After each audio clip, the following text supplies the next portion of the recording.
Indonesia terkait Lesti Kejora menjadi wanita tercantik kelima di dunia, akhirnya Top Beauty Award membuat klarifikasi.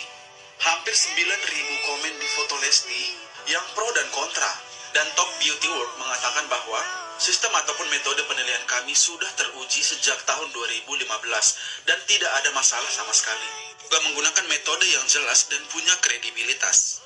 Ayo, mari kita support artis kita yang punya karya, jangan hanya sensasi tapi minim prestasi. Lebih dewasa,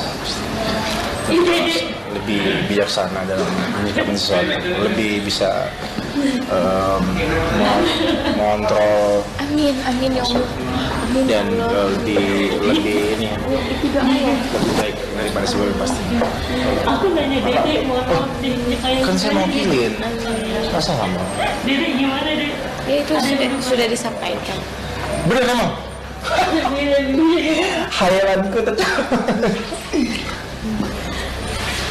Dede belum jawab nih, gimana nih? Udah. Ya kakak begini-begini aja. Udah ada yang Maksud kamu? Ada yang berubah. Siapa bilang? Dari ya gitu. kayak gitu. Tapi Kadang ada yang berubah baik aja. Dari pertama kenal sampai sekarang sama. Saya nggak malas ngomong kayak.